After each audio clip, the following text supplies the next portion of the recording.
Mga kwentong kababalaghan ni Mang Crowley. Maraming salamat sa mga nakikinig. Huwag kalimutang mag-subscribe para sa pagsuporta sa channel ko at mag-thumbs up para ipagpatuloy ko ang paggawa ng mga kwentong kababalaghan. Sa isang gubat na tahanan ng mga engkanto, doon naninirahan ang mag-asawang sina Alaric at Serafina. Si Alaric, isang matipuno at mabagsik na engkanto, at si Serafina, isang dilag, na kayamanang sumisilay sa ganda ng liwanag ng buwan. Isang gabi, habang sila'y naglalakad sa maburol na kagubatan, napansin ni Alaric ang kakaibang ilaw, mula sa kalaliman ng gubat. Tinungo ng mag-asawa ang lihim na puok, at doon natuklasan ang misteryosong tanawin, ng lupain ng mga tao. Ang kakaibang ilaw ay nagmumula sa isang kasalang, nagdiriwang ng kanilang pag-iisang dibdib. Sila'y mga tao na walang kaalam-alam, sa kakaibang katauhan ng mag-asawang engkanto. Naakit sa kakaibang kaganapan, nagsimula ang puso ni Alaric at Serafina, nabati din ang masalimuot na mundong ito, at sa unang pagkakataon, naramdaman nila ang init ng pagmamahalan, na umusbong sa gitna ng dalawang nilalang, mula sa magkaibang kaharian. Nang pabalik na sa kanilang tahanan, hindi mapakali si Alaric. Napansin niya ang pagbabago sa ugnayan ng kanyang kaharian, at ng mga tao dahil sa kanilang pagbisita. Ang mga engkanto'y nag-aalala sa maaaring epekto ng pagkakaroon ng koneksyon sa mundo ng mga tao. Isang araw, dumating ang mga kaharian ng hangin at tubig, upang ipahayag ang kanilang pagtutol sa pagtuklas ni Alaric at Serafina, sa mundong tao. Ang kanilang pagmamahalan ay nagdudulot ng hindi pangkaraniwang mga pangyayari, sa kaharian ng mga engkanto. Ang mga pinuno ng iba't ibang kaharian, ay nag-aaklas laban sa mag-asawa, at ang pagkakaayos ng buhay, sa engkantadong mundo ay nagsimulang magdusa. Si Alaric, na labis ang pagmamahal kay Serafina, ay napipilitang hanapin ang paraan, upang mapanagot ang mga alitan, at mapanatili ang kapayapaan. Sa paglalakbay ni Alaric, dadaanan niya ang panganib at hamon, na nagmumula sa sarili niyang kaharian. Ang pagtutunggali ng magkakaibang elemento ng kalikasan, ay nagbubunga ng hindi malilimutang laban, at ang kinabukasan ng mag-asawa, ay nakasalalay sa kanyang mga kamay, at sa kanyang tapang na ipaglaban ang pag-ibig, na kanilang nadiskubre sa kaharian ng tao. Sa paglalakbay ni Alaric, nagiging masalimuot ang kanyang pagsusuri sa kaharian ng mga engkanto. Natuklasan niyang mayroong masalimuot na kasaysayan, ng di pagkakasundo at pag-aaway sa kanilang komunidad. Nakilala niya ang mga sinaunang engkanto, sina Eldoria at Thorn, na nagtagumpay sa pagharap sa mga hamon, ng pag-ibig at pagtutol mula sa iba't ibang kaharian. Sa kanilang mga kwento, natutunan ni Alaric ang halaga ng pagpapakasal, na nagmumula sa pagmamahal at pangunawa. Sa kabila ng mga pagsubok, hindi na panghihinaan ng loob si Alaric. Handang-handa siyang ailaban ang kanyang pag-ibig kay Serafina, at ang pangarap ng kaharian ng mga engkanto, na mabuhay ng tahimik at mapayapa. Habang naglalakbay, nakilala niya ang iba't ibang kaharian ng mga engkanto, nakipag-ugnayan sa mga lider, at itinaguyod ang diwa ng pagkakaisa. Bagamat may mga pagtutol, nakamit ni Alaric ang suporta ng kanyang kapwa engkanto, na nagnanais ding makaranas ng tunay na pag-ibig. Ang pag-ibig ni Alaric at Serafina, ay nagiging inspirasyon sa buong kaharian ng mga engkanto, at ang paglalakbay ng pag-ibig, ay patuloy na bumabalot sa kanilang mundo, ng kagubatan at misteryo. Sa pagdating ni Alaric sa kanyang kaharian, nagbukas ang pintuan ng makulay na pakikipagsanib-puwersa, ng mga iba't ibang kaharian ng engkanto. Nagkaroon ng malakas na diwa, ng pagkakaisa sa kanilang mundo, at masiglang nagsimula, ang pagtutulungan para sa ikakabuti ng lahat. Naging bantayog ng pag-ibig nina Alaric at Serafina, ang kanilang kwento, na nagsilbing inspirasyon sa mga engkanto, upang yakapin ang pagbabago. Ang dating alitang bumabalot sa kaharian, ay napalitan ng harmonya at pagunlad. Sa pag-usbong ng bagong kapanahunan, isinagawa ang isang malaking pagdiriwang, na naglalaman ng kasunduan at kapayapaan. Ang mga lider ng iba't ibang kaharian, ay nagkasundo na itaguyod ang pag-unlad, ng kanilang pamayanan at ipagtanggol, ang karapatan ng bawat engkanto. Sa likod ng mga halakhak at sayaw, nadama ni Alaric, ang nagiging masusing pagmamasid ng mga tao, mula sa lihim na puok. Sa kabila ng mga pagbabago, may bahagi sa kanilang puso, na mananatilit umaasang mapagtagumpayan, ang mga pagsubok na kanilang haharapin, umusbong ang bagong kabanata ng kaharian ng mga engkanto, kung saan nagkakaisa sila, upang ipagpatuloy ang kanilang landasin tungo sa kapayapaan, pag-ibig, at pagsusulong ng kanilang makulay na kaharian. Sa paglipas ng mga buwan, umusbong ang kaharian ng mga engkanto bilang isang huwarang modelo ng pagkakaisa. Ang pagmamahal nina Alaric at Serafina ay nagsilbing pundasyon ng pagbabago sa kanilang komunidad. Ngunit, sa di inaasahang pangyayari, dumating ang isang malupit na unos, na nagdadala ng mapanganib na takot sa kaharian. Isang malakas na puwersa ng kadiliman ang nagsiklab, at ang mga engkanto ay napilitang magsanib puwersa upang harapin ang bagong pagsubok. Sa gitna ng kaguluhan, nagtagumpay ang mag-asawang Alaric at Serafina, na ipagtanggol ang kaharian. Sa pagkakaisa ng mga iba't ibang uri ng engkanto, natuklasan nila ang lihim na lakas na nagbubuklod sa kanilang lahi. Pagkatapos ng matindi at masalimuot na laban, nagtagumpay ang mga engkanto sa pagsupil sa kadiliman. Sa pagtatagumpay na ito, lalong lumakas ang pag-asa at pagmamahal sa kanilang kaharian.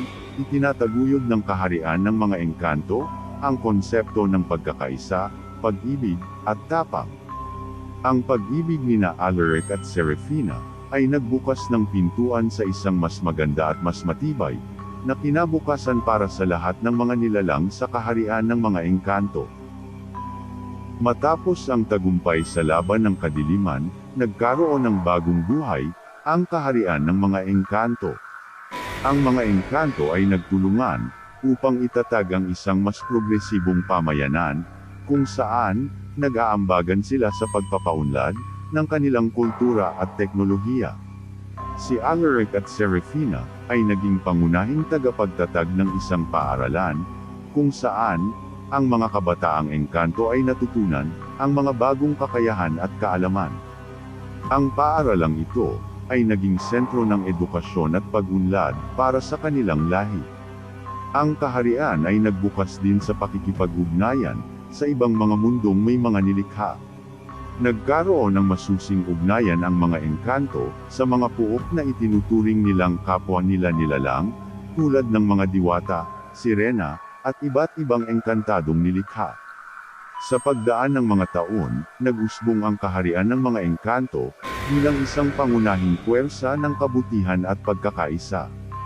Ang mga aral ng pag-ibig, tapang, at pag-unlad ay nagdulot ng lihim na tagumpay. Sa kanilang buhay, ang mag-asawang Alaric at Serafina ay nagtulungan upang itatag ang isang payak, ngunit makabuluhang kaharian ng mga engkanto. Ang kanilang pag-ibig at liderato ay nagsilbing inspirasyon sa mga sumunod na henerasyon na nagbubukas ng landas tungo sa mas maganda at mapayapang hinaharap. Sa paglipas ng maraming dekada, ang kaharian ng mga engkanto ay lumago at nagtagumpay sa pagharap sa mga pagsubok ng buhay. Ang pag-ibig nina Alaric at Serafina ay nanatili na parang alitaptap sa gabi, nagbibigay liwanag sa madilim na bahagi ng kanilang kasaysayan. Ngunit, sa pagtanda ng mag-asawa, naramdaman nila ang pangangailangan na ibahagi ang kanilang kaalaman at karanasan sa mas batang henerasyon ng mga engkanto. Itinatag nila ang Paaralang Alarica, isang institusyon na naglalayong ituro ang mga aral ng pag-ibig, tapang, at pagkakaisa. Sa pagdaan ng mga taon, naging mga tagapagturo sina Alaric at Serafina, nagbahagi ng kanilang kaalaman at nagsilbing gabay sa mga kabataang engkanto. Ang paaralan ay naging sagisag ng pagpapatuloy ng kanilang mga aral at tradisyon. Sa huli, nagdesisyon si Alaric at Serafina na maglaan ng oras para sa kanilang sariling pagpapahinga. Sa ilalim ng kalikasan at malamig na hangin ng gubat, namahinga sila ng magkasama, nagdadala ng galit at pasasalamat para sa mga pagkakataong nagbigay kahulugan sa kanilang buhay, nananatili ang kanilang pag-ibig, na nagdulot ng lihim na pagbabago sa kanilang mundong puno ng misteryo at mahika. Sa pag-usbong ng araw, naramdaman nina Alaric at Serafina na ang kanilang mga paglalakbay ay dumating na sa wakas. Nagsanib puwersa sila upang yakapin ang unang sinag ng umaga, alam na ang kanilang pag-ibig at mga aral ay mananatili sa puso ng kanilang kaharian. Bago sila tuluyang lumisan, dumaan sila sa paaralang Alarica upang makipag-usap sa mga estudyante at tagapagturo. Ang kanilang mga mata ay puno ng pangako at inspirasyon, nangako na ang kanilang pag-aaral at mga alaala ay magbubukas ng mga pintuan para sa mas marami pang pag-usbong at pag-asa. Sa paglisan ng mag-asawa, ang kaharian ng mga engkanto ay nagdulot ng luha ng pangungulila. Ngunit sa bawat patak ng luha, naisip ng lahat ang kahalagahan ng pagmamahal at pagkakaisa na ipinamana nina Alaric at Serafina. Ang mag-asawa ay naglakbay patungo sa lihim na lugar kung saan ang mga engkanto ay naghihintay para sa kanilang pag-uli. Ang pinto ng mundong ito ay bumukas para sa kanilang paglipad, handa na sa mga bagong paglalakbay at pagtatangkang bumuo ng mas makulay na kabanata. At sa huli, ang kaharian ng mga engkanto ay nanatilit umuusbong, nagdadala ng alaala ng unang engkanto at naghihintay sa mga pagdating na pag-ibig at kaharian na magbibigay buhay sa kanilang mahiwagang mundo. Matapos ang maraming taon, dumating ang araw ng pagbabalik nina Alaric at Serafina sa kaharian ng mga engkanto. Ang mga tagpo ng pag-ibig at pakikipagtulungan na kanilang iniwan ay bumalik sa kanilang mga alaala nang makita ang mga kilalang puok at gubat. Sa kanilang pagbabalik, napansin nila ang mga bagong pagbabago sa kanilang kaharian. Ang paaralang Alarica ay lumago at nagtagumpay sa pagtatanim ng kaalaman at pagmamahal sa mga bagong henerasyon ng engkanto. Sa pangunguna ng mga tagapagturo at lider, nagbukas ang kaharian sa mas maraming puok at mga nilikha. Ang pagkakaisa ng mga engkanto at iba't ibang nilalang ay nagbigay daan sa pag-unlad at pag-usbong ng kanilang kaharian.